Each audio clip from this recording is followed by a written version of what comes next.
WDAF, Kansas City. Dan Henry, WDAF Local News at 11. The outlook for Kansas City, mild. The Missouri House and Senate are meeting in extra sessions tonight in order to attempt to find agreement on the state's $2 billion budget. And there's talk that budgetary committees could be working all night. If Kansas City's area construction is to be stopped tomorrow by a full-scale strike, no one is saying so. Representatives of 10 major construction unions met behind closed doors today, but made no mention of an intended strike at the close of the meeting. Today, pickets were posted at several construction sites, stopping work on the Crosby-Kemper Memorial Arena and the new Convention Center complex in downtown Kansas City. School teacher strike talks continue under the auspices of federal mediator Beryl Carlew. Today, teacher union president Norman Hudson was escorted from the Jackson County Jail to a negotiating session, then returned to his cell. The strike will be 38 days old tomorrow with no immediate end in sight.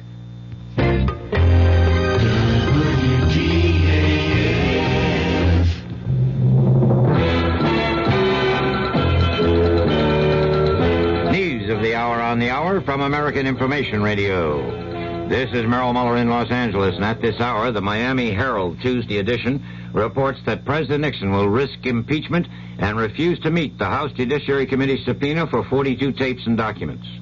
The Miami Herald quotes an unnamed Republican source as saying the president is ignoring the advice of Republican leaders because he's confident of winning a Senate trial. The deadline on the committee's subpoena is Thursday. Meantime, the committee has sent a new message to the White House asking for other information. Chairman Peter Rodino told us in Washington there's even more to come. I can say that it's not unlikely that requests will be going out. I instructed our counsel to specify what those requests are, and those requests would cover the areas that are within the general scope of our inquiry. But Chairman Rodino also emphasized that future requests on the White House will have to be approved by the entire House Judiciary Committee. Democratic governors and congressmen talk of tax cuts. That story coming up. This is Joan Crawford speaking for USO, United Service Organization.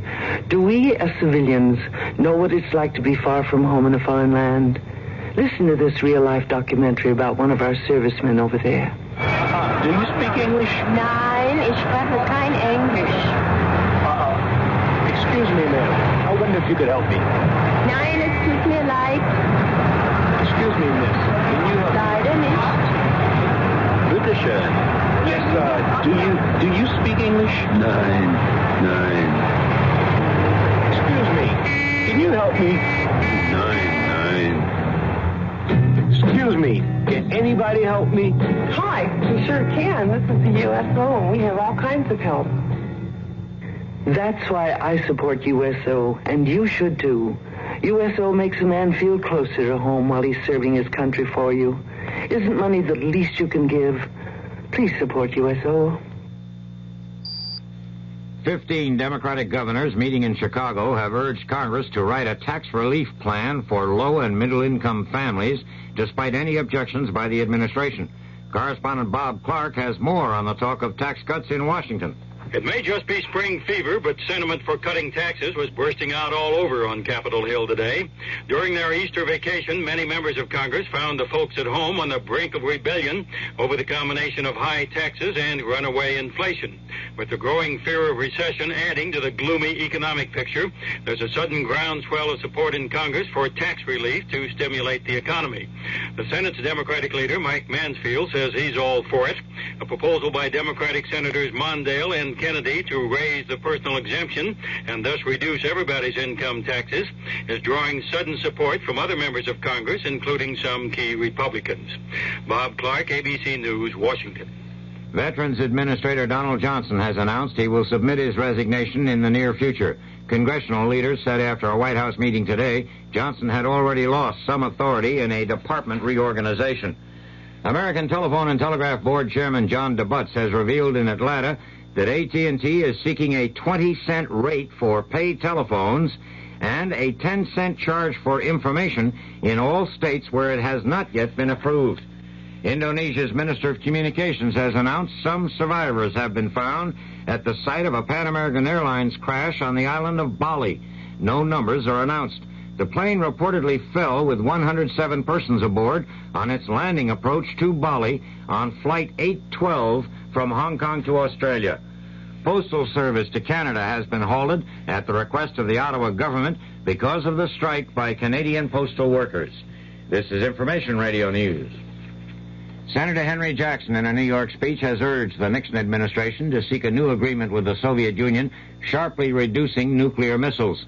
Senator Jackson charged that U.S. security is endangered by administration efforts to reach what he called a cosmetic arms agreement this June. The head of the Petroleum Exporters Association has announced at the United Nations that oil prices will remain fairly stable until October, and then if inflation is worse, oil prices will go up again. From the Kurt Murs Sports Desk, the Kansas City Royals lost to the Boston Red Sox 4-1 tonight. They'll try again tomorrow. The St. Louis Cardinals were idle today. They'll host Houston tomorrow. The Milwaukee Bucks play Chicago, and the Bucks leading the best-of-7 series 3-1. And the Kansas City Omaha Kings forward Ron Behagen has been named to the NBA All-Rookie team for 1974. The Kansas City outlook: fair and cool tonight with a low around 45, then mostly fair and warmer tomorrow with a high in the middle to upper 70s. Dan Henry, WDAF News. The CBS Radio Mystery Theater presents...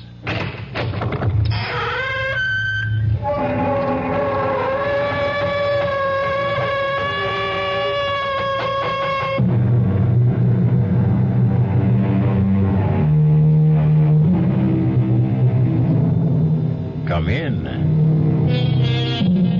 Welcome. I'm E.G. Marshall.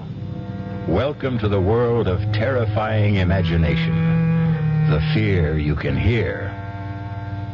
Somebody said it, I believe, or if he didn't, he should have. The world is neither good nor bad.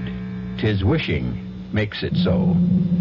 Our story is about a fey, elfin young woman who made her own world and who had a disturbing and fateful capacity to make her dreams come true.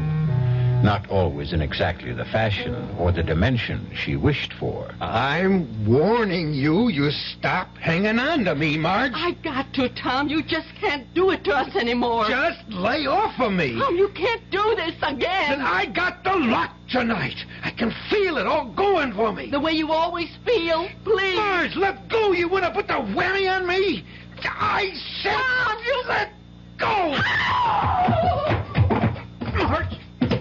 Marge, I didn't mean to push. Oh, Lord.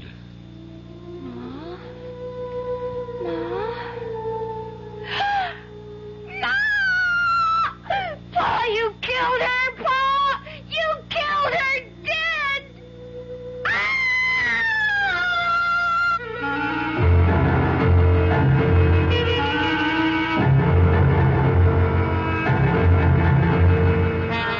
Our mystery drama, The Wishing Stone, was written especially for the Mystery Theater by Ian Martin and stars Clarice Blackburn and William Prince. It is sponsored in part by the Kellogg Company, makers of Kellogg's Special K cereal, and by new sugar-free Diet 7-Up. I'll be back shortly with Act 1. Hello, Ms. Goldilocks here, and welcome to my professional taste testing laboratory. Oh, Papa Bear, could you bring that case of sugar-free Diet 7-Up over here? Another case? Miss Goldilocks, you're drinking this sugar-free Diet 7-Up like there's no tomorrow. You can't still be taste testing it. Oh, no, Papa Bear. Sugar-free Diet 7-Up has already earned my seal of approval. It's fresh, light, natural, delicious. I drink it because I love its taste. Now hurry up. Okay, here. This sugar-free Diet 7-Up really tastes delicious. Ladies, if you're tired of switching from one diet drink to another, take some advice from Ms. Goldilocks. Try sugar-free Diet 7-Up and you'll say, yes, this one's just right. I'll bear witness to that, Goldie.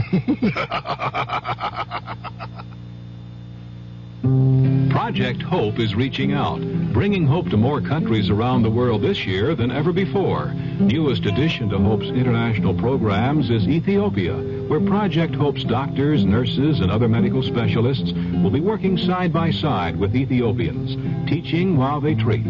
Since 1960, Hope has trained more than 7,000 physicians, dentists, nurses, and other healthcare personnel, has helped establish new schools of nursing, dentistry, and physical therapy in several countries, and assisted in the development of hospitals, teaching institutions, and public health services.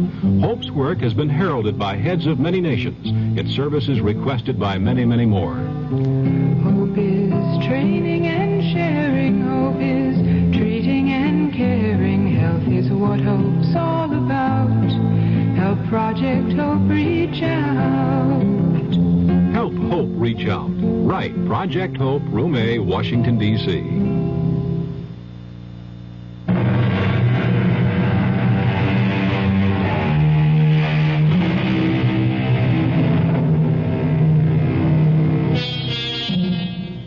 We are such stuff as dreams are made on, and our little life is rounded with a sleep.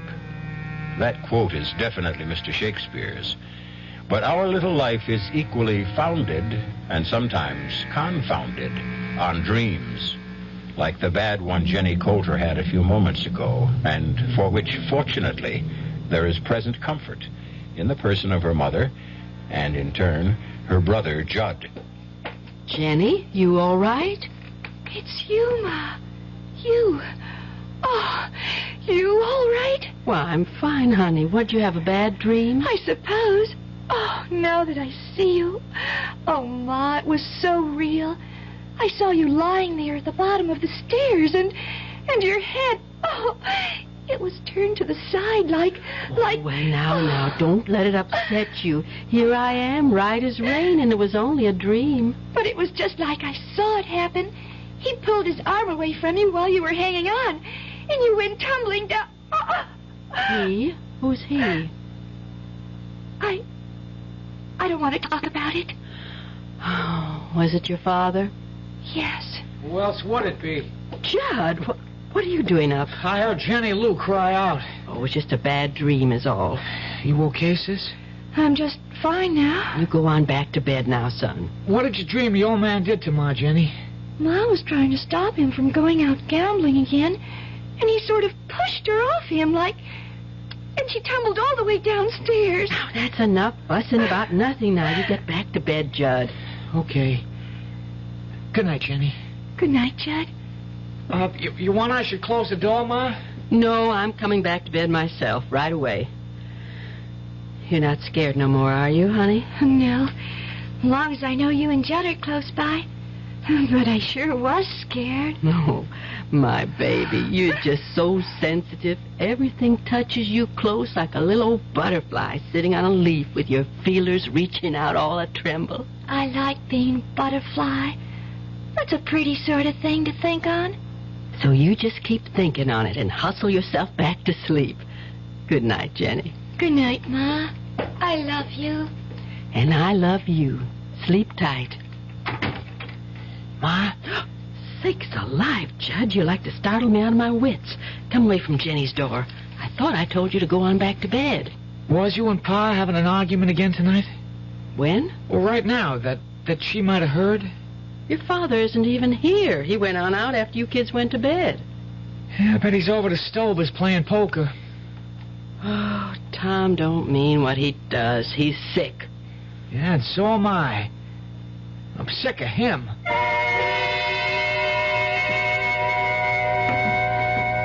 I'm here in the kitchen, Dr. Luther. How's Jenny? Jenny Lou's just fine, Marge. She's getting dressed, and I'm going to drop her off at school on my way into town. It ain't the encephalitis again. You got to stop worrying about that, Marge. It's not so easy. After last year getting put back one grade after missing all her classes. It won't take her long to jump back where she belongs. That's a right smart little girl. She used to be before. That's what I want to talk to you about. If I've told you once, I've told you half a dozen times that Jenny was one of the lucky ones. She came through it without a scratch, physical or mental. But such a long time. It was a very mild case, even if it was stubborn and protracted. It's just I worry so that she was... somehow held back. Now, I want you to get that clean out of your mind, once and for all. But sometimes she seems so young. Lord, what do you want her to be at 16? I don't know of anyone fresher and lovelier and more unspoiled than your little girl. She wants to cling to childhood a little longer. Leave her be. Well, just so you're sure last year didn't hurt her none. There's only one thing I worry about with Jenny. What? Your husband. Lord knows why, but she thinks the sun rises and sets in her father. When she settles for being a woman, she'll have to open her eyes as to what he really is. Oh, Tom doesn't mean to hurt anyone, Doctor. You told me yourself that he's sick. Yeah, I think it is a kind of sickness, but not one a doctor can treat. What am I going to do? I don't know, Marge. Oh, one thing I do know is I've got to go. People waiting at the office, but Tom is hurting all of you. Bad. Worse, maybe, than any of you realize. And in the end, Jenny Lou's the one he'll hurt most of all.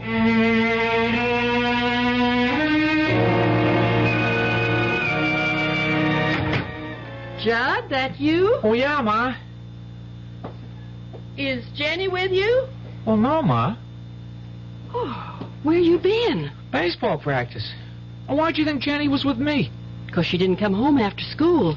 Judd, it isn't like her to just take off. You don't suppose she... Well, she what, Ma? That dream shook her up. And Tom and me had another bad set to this morning. She wouldn't run away. Jenny? From us? No way. Well, she was sort of strange when she left this morning with Dr. Luther. Kind of, I don't know, excited as if she had some secret plan. You know how she gets. Secret? Yeah. But I know where she is. Where?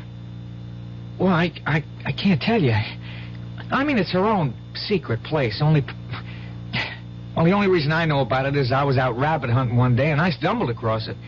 She goes there to bird watch and, well, just to be alone, I guess. Now, she made me promise I'd never tell just where. I'll bring her home.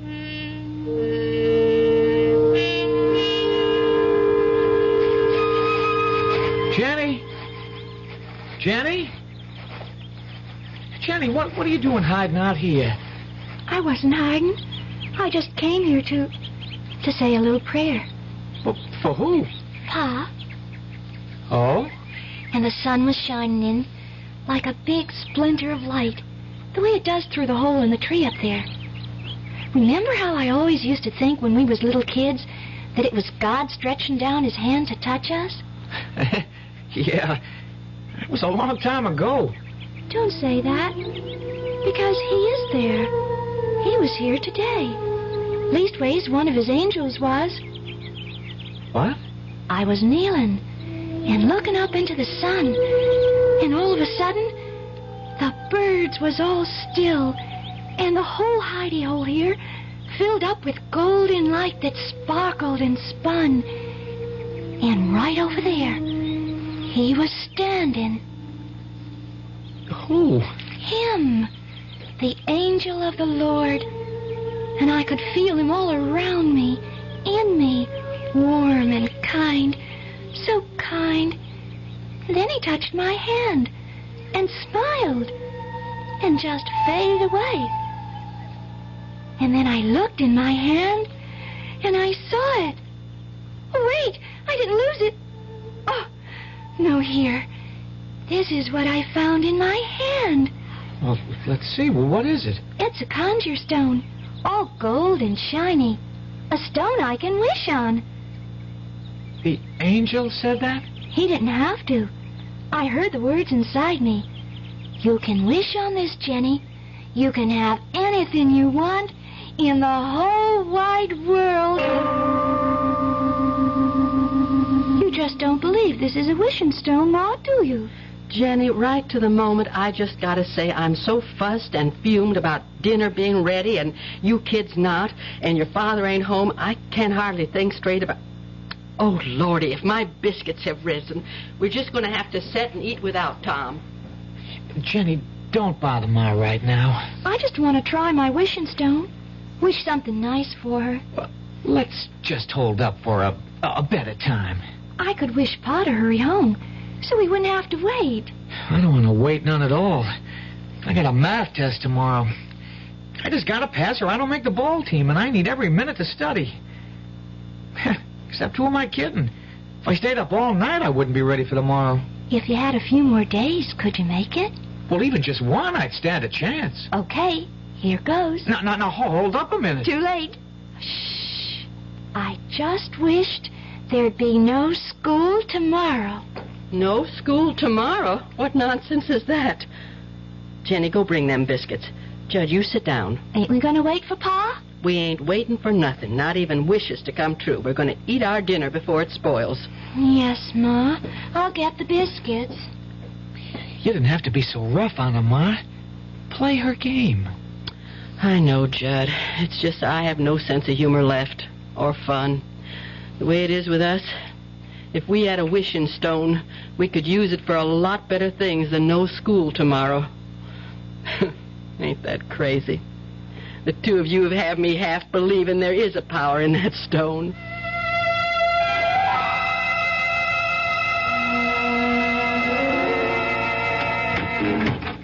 Hi, March. Tom? Where are the kids? As if you care. Gone to bed. Where have you been? What was the action tonight?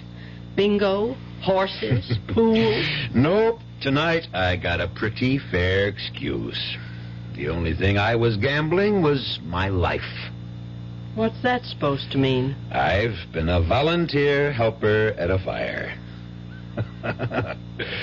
Now it's finally out. I couldn't hardly wait to get home and tell the kids the good news. What good news?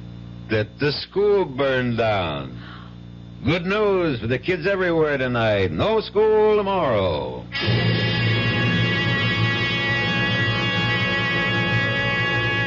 Is there any other catastrophe in the world that carries with it an equal amount of joy than a school burning down?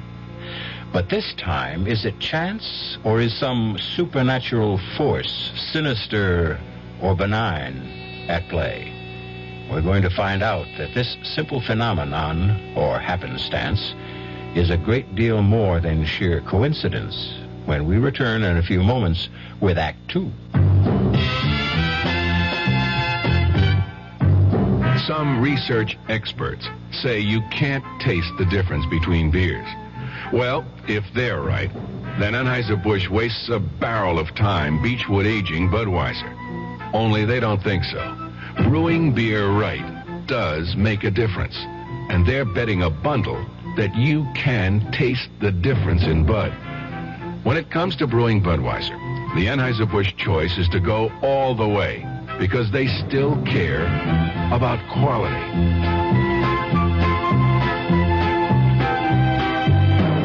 Look at it this way. If the Bud people have a choice between what some experts say and what beer drinkers say, well, you'd better believe they'll go with you beer drinkers every time. When you say Budweiser, you've said it all. Anheuser-Busch, St. Louis. Don't let anyone con you into thinking it's wrong to turn in a heroin pusher. You're not ratting. You're doing your part to wipe out one of the most insidious epidemics racking our country today. So don't let anyone kid you. If you really care about the quality of life, if you really care about improving society, you'll do everything you can to get the heroin pusher off the street and into jail where he belongs. If you have information about a drug pusher, use the heroin hotline. The number is 800-368-5363. That's toll-free from anywhere in the country. The number again is 800-368-5363. A trained operator will answer your call, take your information, and pass it on to experienced federal agents who will investigate. You'll make your own special contribution toward helping us wipe out what President Nixon has called public enemy number one. Call 800-368-5363.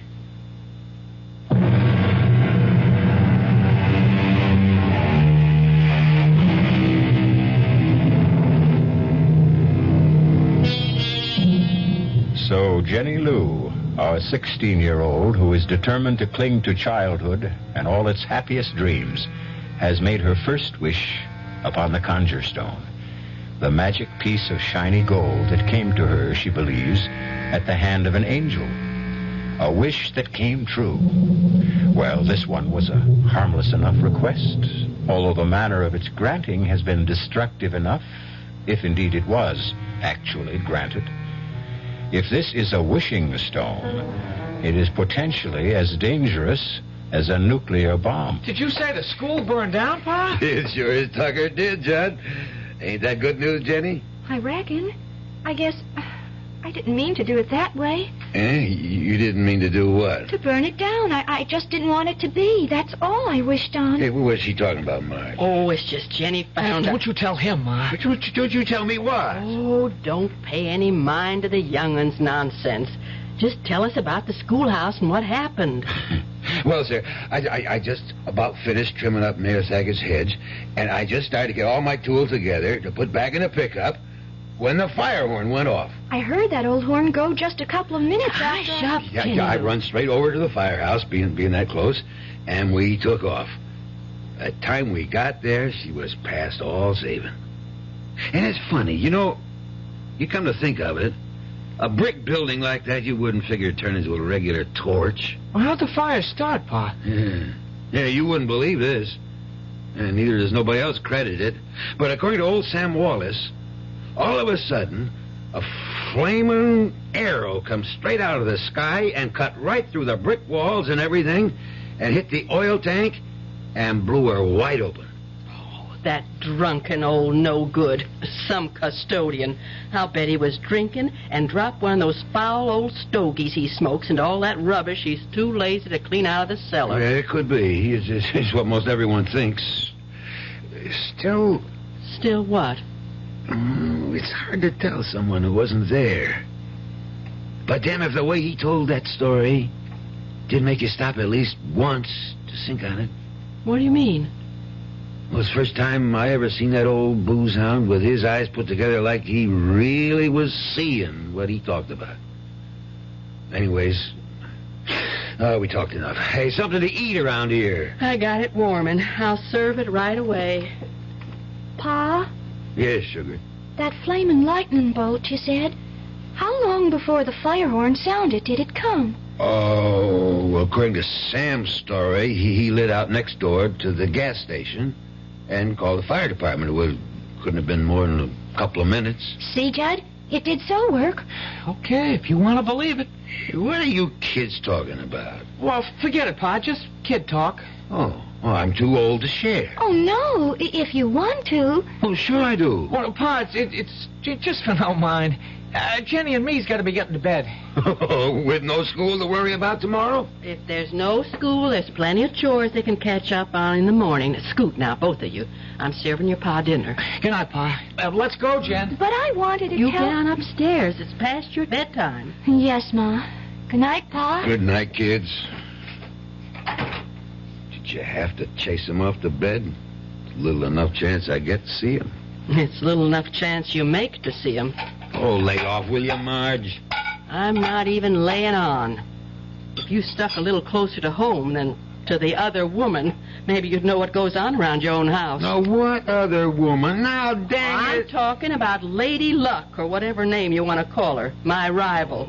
Lady Luck. Whatever makes you gamble, Tom, one way or another, it's going to be the end of us. You ever going to see that before it's too late?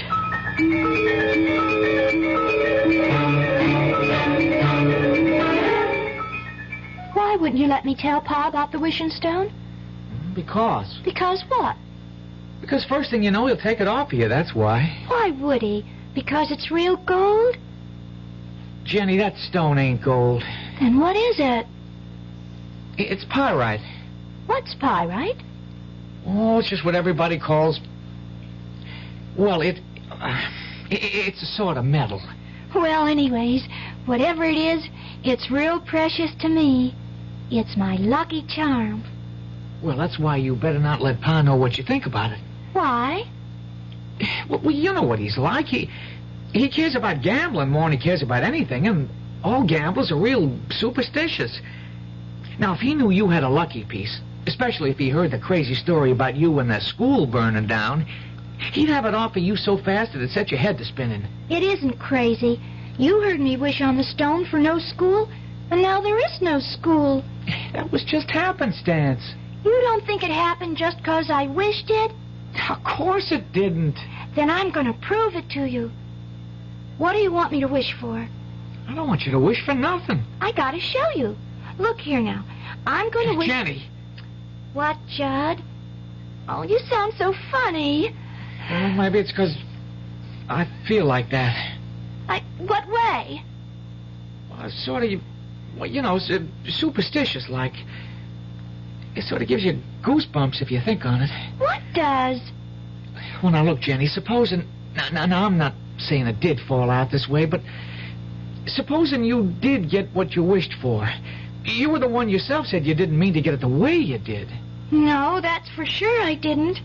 I didn't want the schoolhouse to go on fire. Gosh, Judd. Oh, just supposing someone had been in there and got caught in the fire. Or a whole lot of folks. That's kind of what I'm saying. And my wish could have burned them all up. But the angel gave it to me. For sure, he couldn't have meant nothing bad to happen. I don't have to throw it away, do I, Judd? I can keep it. Well, that won't do no harm, so long as you don't wish on it. I guess I'll just put it away for my keepsakes. And I'll never use it unless... Unless what? Unless the angel comes and tells me to. Well, that's a right good idea, Jenny. And remember, don't let Pa get wind of that there stone. There would nothing hold him back from using it, even if he didn't believe in it.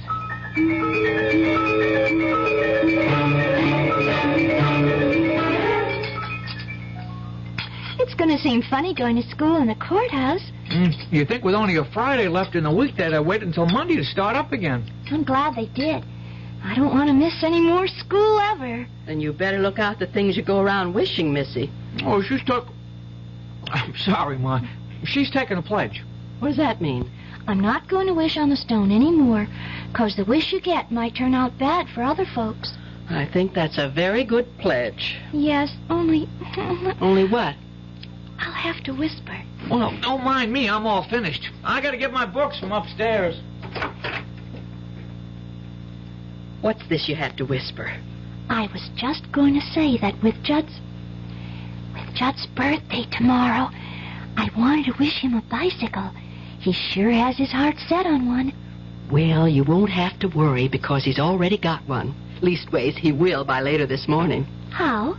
You see this flour tin? Yes. Watch this. Down under the flour, there in this old glass salt cellar's the money I've been saving up for most a year to get your brother the bike he wants. How come you kept it there? Your father, what he is, it had to be some real safe place to keep his hands off it. Who's that? Oh, it's your Uncle Al. He's driving me to work this morning. Get the door, honey, will you? My hands are all flour. Sure thing, Ma. Hi, Uncle Al. Ah, beautiful. Oh, my, you sure are as pretty as a picture. Getting to look more like your mother every day. And they don't come any prettier than that. Oh, you and your honey talk. You should have been on a TV instead of behind a cage. Thank God the bank don't keep its tellers there anymore. You make me sound like an ape. Me, Tarzan. You, Jane? No, me, Jenny. Well, I saw a guy here laughing. I knew you must be around, Uncle Al. Hi. Hi, Gabe. Give me some skin. Well, here's 5. I'm at you. Ooh. Say, that's some grip. You want to Indian wrestle? Oh, I'm going to be ready pretty soon to take you on. I think you're ready already. No, I got no time this morning. I got to catch a school bus. Come on, Jenny. We got to scoot. Goodbye, Ma. Oh, have a good day, son. Bye, Ma.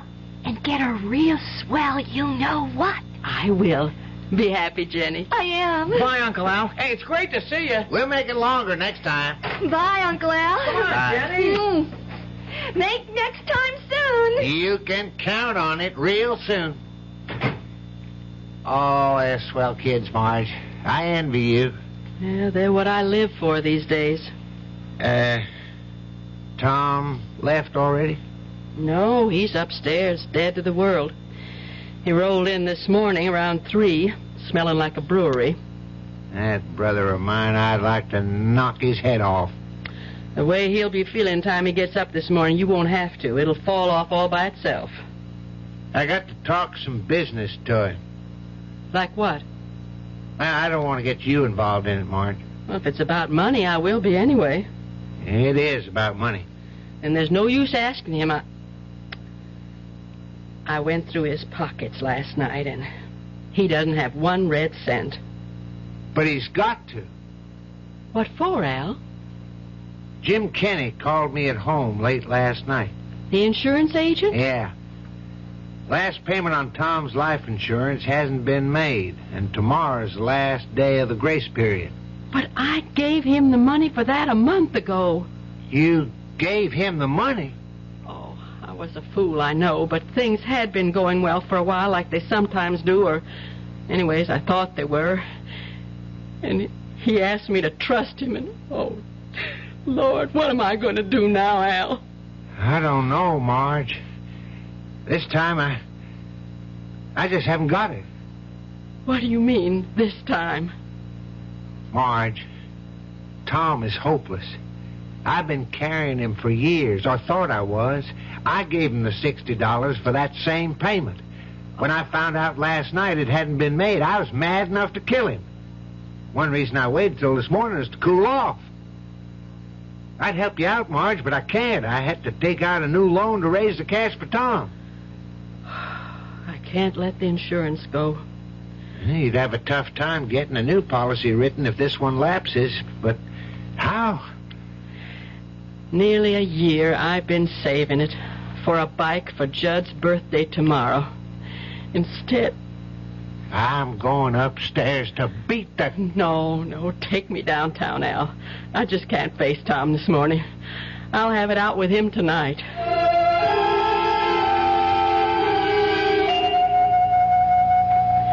After what you made me have to do today, how could you steal money out of my purse and leave to go gambling again? Well, all I want to do is run it up till it's enough to pay you back. You're sick. I'm not going to let you take the money I broke my back making today. I'll bring you back 5 times this.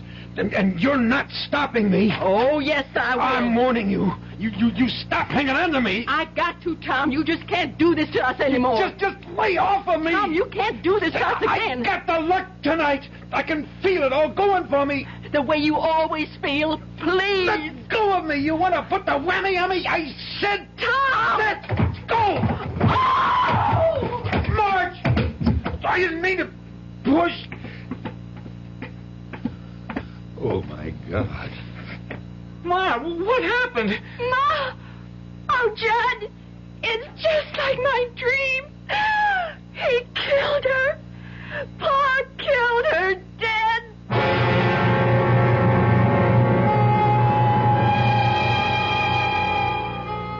The terror of addiction. Step by step, it grows to envelop the addict till it becomes his whole world, shutting out everything else. But the greater terror is the destruction of all who love him, dragged down with him, and eventually engulfed in a tragedy not of their making. I'll return in a moment with Act 3. And now another story of the ball and chain as Kellogg's Special K presents Veronica and Jeff. Oh, Jeffrey, isn't this romantic? Out in a quiet lake at night with you rowing the boat. Yes, Veronica, it's really neat. Jeffrey, what was that? Frogs. Frogs that go bonk? They're pretty weird frogs. Oh, Jeffrey, you're such a card. You have a ball and chain, like the ones they use in those Special K commercials. Yes, Veronica, it symbolizes my few pounds of extra weight. But I'm going to get rid of it. How? By exercising. You know, like rowing this boat and eating smart at every meal, starting with a Special K breakfast. You mean a 1-ounce bowl of high-protein Special K, 4 ounces of skim milk, orange juice, and coffee? Precisely. It's less than 240 calories, and it tastes delicious. It'll help me get rid of this ball and chain. I'll help too, Jeff. After all, we're all in the same boat. You have a ball and chain, too. Your happy ending could begin with the Special K breakfast from Kellogg's. People can reach people people so much. This is Paul Newman speaking. Ever been close to a family struck by cancer? Naturally, your feelings go out to them and you ask if there's anything you can do. And they say no thanks and you feel so helpless. Well, there is something you can do. You can tell someone in the family to get in touch with the American Cancer Society. Volunteers there are helping people every day with services, information, and counseling about local community resources. That can mean arranging transportation or homemaking help or informing them about existing rehabilitation programs. When your cancer crusader calls, join the people who care about people. Give generously. We want to wipe out cancer in your lifetime.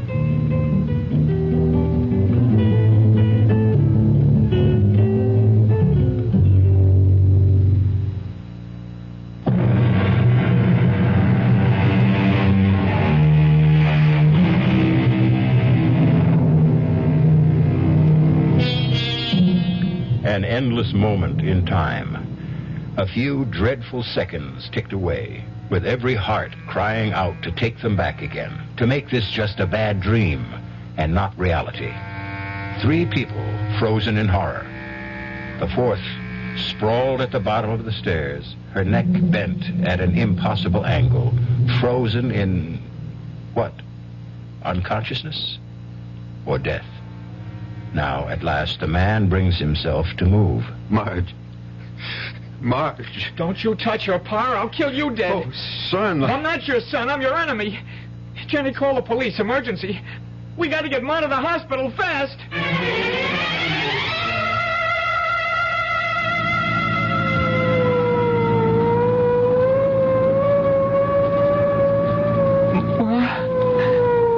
Ma. Okay, kid. Just take it easy. She's not going to die. You're not going to let her die, Doctor. Just hang in tough, kid. We'll do our best.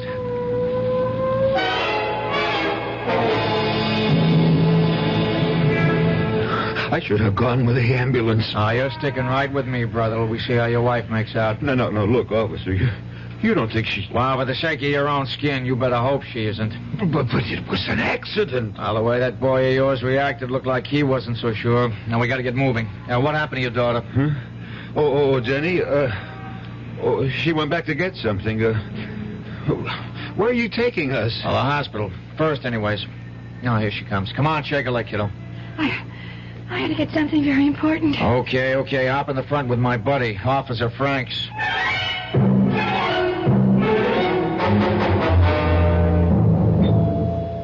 Okay, Harry. Straight to X-ray. You got a family doctor, kid? Yeah, Dr. Luther. Oh, you know his number? No, but I can look it up. Okay. Tell your doctor to get here as fast as he can. It's that bad? I wouldn't want to fake you out, son. It's not good.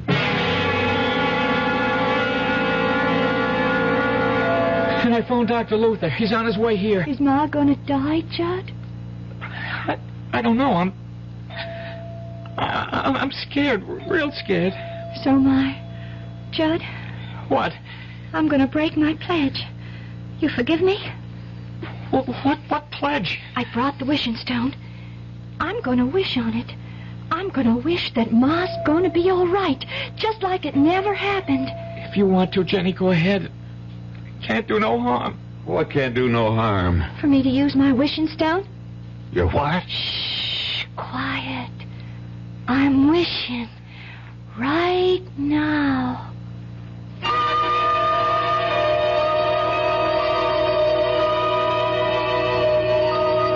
Are you the intern brought the Calder case in? Yes, officer. How is she? I'm waiting for X-rays right now. I'd say she has one chance in 1,000. For certain, sure, her neck is broken. And the way it's broken and other signs indicate to me her spinal cord is badly damaged. If it isn't severed altogether.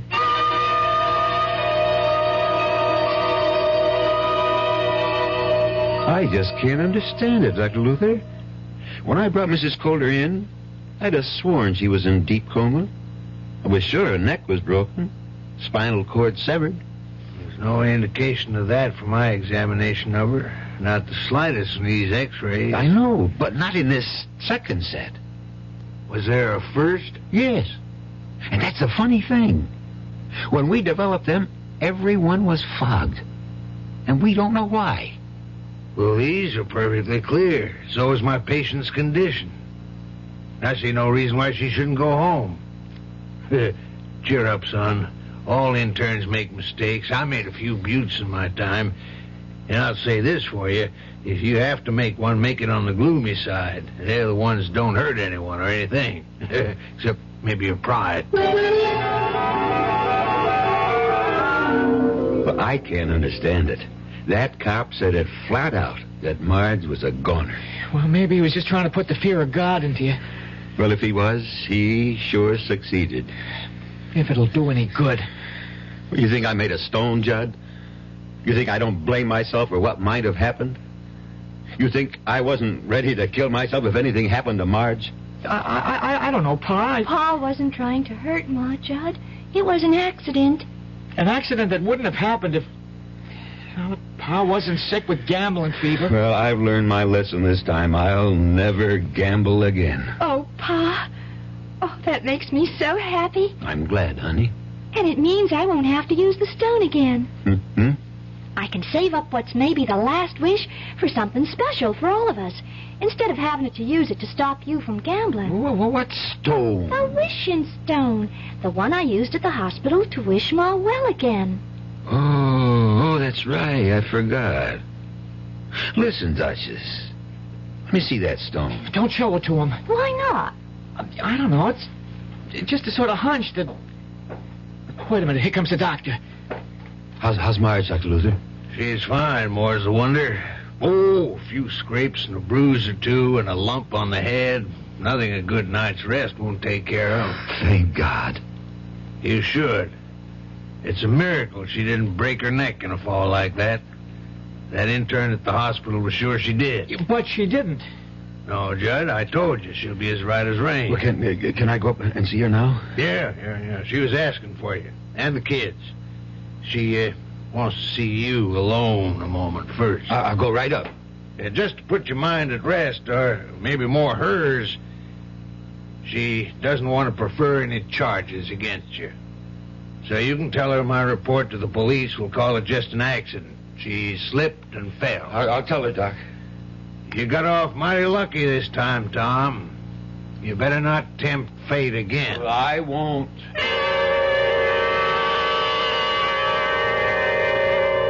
No, I mean it, Marge. Just give me another chance. I didn't see how I could, Tom. I never meant to throw you down those stairs. Oh, not because of that. The last straw for me was taking a chance away from Judd to have something he wanted more than anything in the world, his bicycle. You should just have let the insurance go. How could I, Tom? With 2 kids to bring up, if anything happened to you, Not that I want anything to happen to you. You gonna take me back, Marge? I don't know, Tom. It's hard for me to feel for you what I once felt. But if you're going to promise me you'll quit the gambling for the children's sake, we'll try to make a go of it. You won't be sorry, Marge. I hope not. I just wish I knew how to make it up to Judd tomorrow. If there was something I could pawn... You haven't left anything in this house that you could. Except the one thing you could never get your hands on. Well, what's that? My wedding ring. Do you think I could get enough on that? Well, not enough to pay for it all, but for a down payment. Then I'll take that night job, cleaning sewers you made me turn down to pay it off. I don't want you working in any sewers. Anyway, you can't work day and night. Well, I can't till I get Judd his bike. Well, we'll see. I'll take the ring down in the morning. No, sir. Dr. Lewis doesn't want you out of bed. I'll take it down. You? Can't you trust me, Marge? Well, if you can't trust me now, then what hope do I have, or any of us, I can ever be trusted? Well, you got to. Or I swear to God, I'd just as soon be dead. All right, Tom. I'll trust you.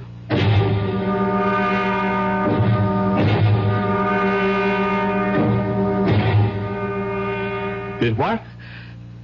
You ran out of the money?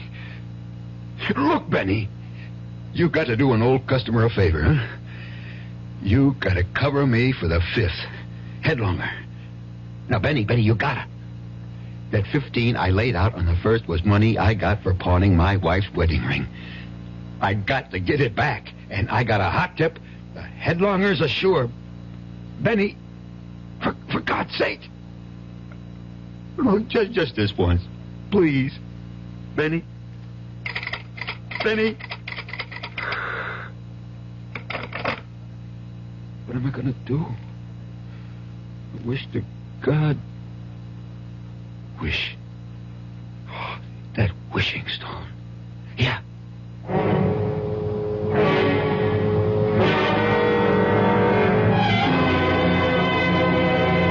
Where's Jenny, Judd? Oh, I left her down by the pond. We were skipping stones. I just came up to see how you were feeling. Fine. I'm going to get up. Your pa didn't get back yet, did he? No, ma'am. I ain't seen him since early morning when he pulled out in the pickup. Well, you go on back down and keep Jenny company. I'm going to make me a cake so we can have a real birthday celebration. Oh, it's all right, Ma. I don't need a cake. You're going to get a lot more than you bargained for. Now, go on. I don't like Jenny down by that pond alone. You know she can't swim.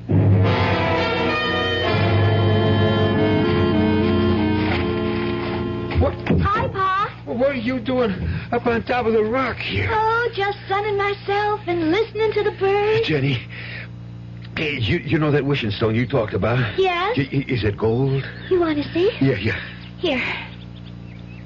Oh, damn. It's nothing but pyrite. Isn't that a kind of gold? Yeah, fool's gold, and not even worth as much as a piece of charcoal. No, Pa. No. Don't throw it away. It's still good for one wish. You think this makes any wishes come true? It made the school burn down, and Ma got her neck unbroken. Your Ma. Why'd you grow up and stop your daydreaming? Don't you know nobody ever got nothing by wishing? I've been doing a kind of wishing all my life. Look at where I end up now. Well, I'm going to wake up your little Miss Bright Eyes to show just how tough a world this is. Pa! Please don't get mad. If this was a wishing stone, well, nobody ever needed it more than me right this moment. So look at this. I'm going to make a wish. I need money. I need it bad. So I'm going to wish that old Nick himself comes climbing up out of the middle of this pond with a sack of gold on his back for me. And I ain't going to be greedy. And I ain't going to ask for much. Just say like a 10, no, make it $20,000. Okay. Now, I rub the stone, and I wish. You see? It ain't no wishing stone. It don't make dreams come true. It's a nothing. Ah! Oh, Jenny, help me!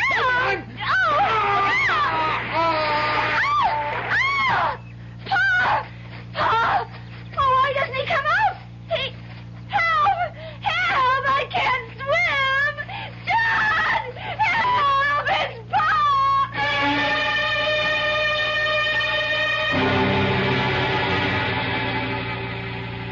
I don't know how I'm going to tell the kids, Al. They're not really children anymore, Marge. They know. I guess I do baby them. I won't anymore. In a lot of ways, they're better off. Tom... Well, Tom had a cancer that he just couldn't cut out.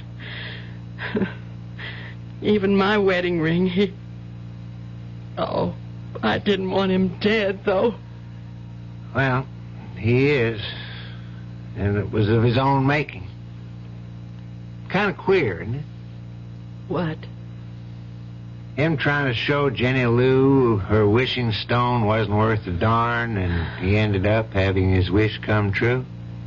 Not quite. The policy's only for $10,000. There's double indemnity for accidental death, Marge. Tom got everything he wished for. The full 20,000.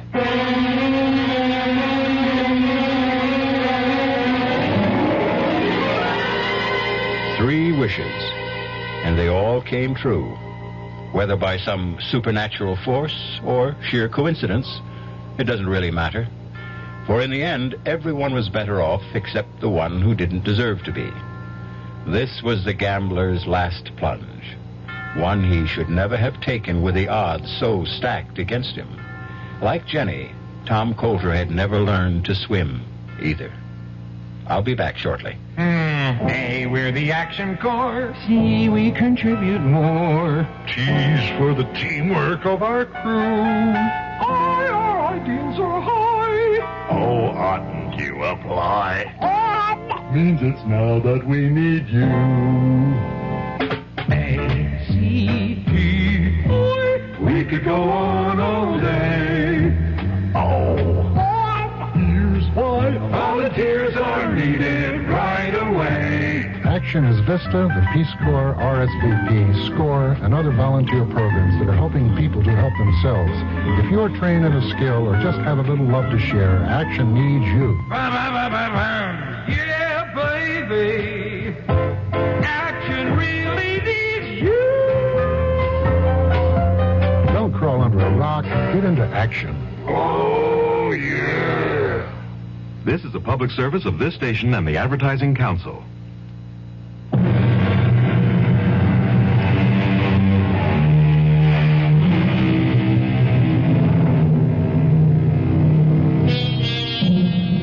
As for the wishing stone itself, since it lies buried deep somewhere in the mud at the bottom of the pond, no one will ever know if it had the power to grant wishes.